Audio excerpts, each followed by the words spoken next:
learned more from failures and insecurities and all sorts of things than I've ever learned from successes in life. In the service industries and working at a grocery store midnight to 8 a.m., I think those jobs taught me more about working in Hollywood than almost anything I've ever done, because Hollywood, you work with a lot of people that are, not necessarily accountable. There's a tremendous flexibility with people who, you could show up a week late and they'll just clap once you get to set. I think working those jobs, they taught me a real kind of steadfast accountability. I always sort of felt like if I'm 5 minutes early, I'm already 10 minutes late. And I'm telling you, that's like half of the good things that have come to me have been about being super and hyper accountable.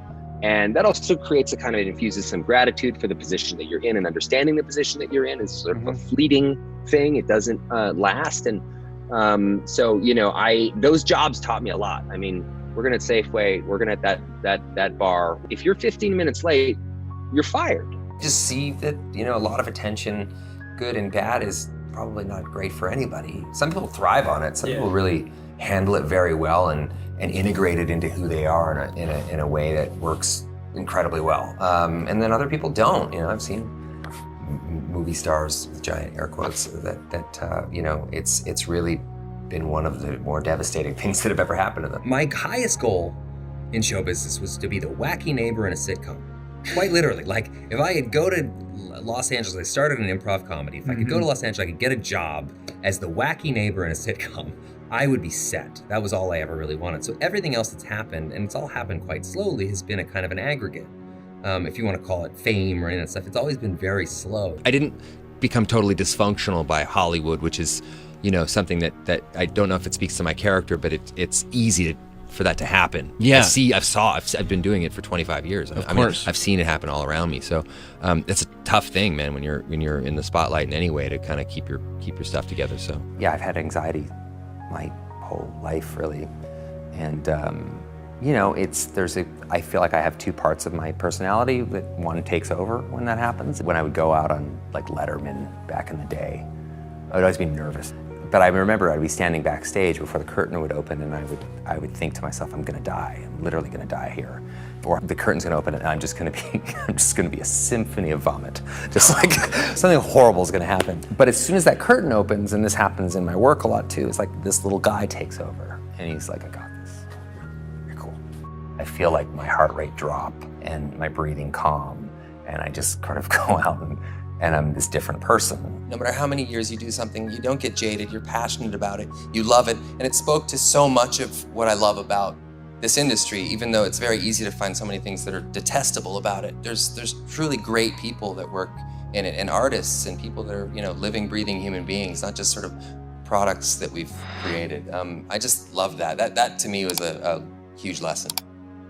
Vulnerability is beautiful and strong, weirdly, even though strength to some people might be anathema to vulnerability. I think like there's, you can't really have one without the other.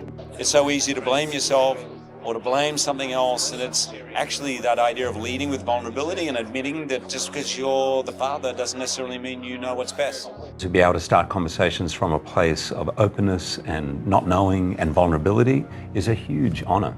I think we're sort of entering an age where, people don't talk about this. I mean, my father's generation, they never talked about mental health or what was going on inside. It was just bottle it up, and, and the younger generations, and hopefully my kids and their kids will, have more open dialogues about this kind of stuff. And sort of, that's kind of the way out, is to feel, I always found like when you feel like you're not alone in something, for some reason you can recover a lot faster, or you can see the light a little bit faster.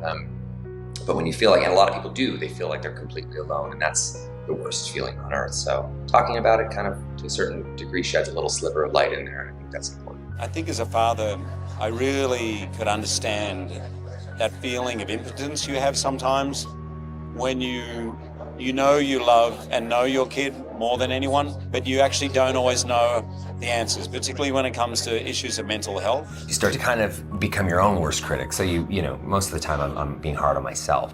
And I was like a real introvert as a kid. I did not like school. I did not like the social pressures. I didn't like the dynamics. Yeah, I think my 12-year-old self would be proud of me because I do this thing in a way that has some integrity. I like to think that 12-year-old would look at where I'm at and I'm, we're doing all right, I think.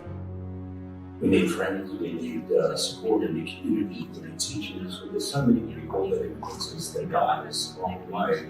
That really leading with that vulnerability leads to the possibility of really actually being able to understand and empathize with those people around you, to walk in their shoes and have real honesty. Never worry alone.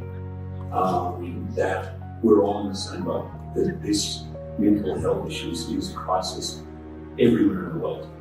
And no one is immune to it. Everybody knows somebody, if they're not dealing with it themselves or close to them.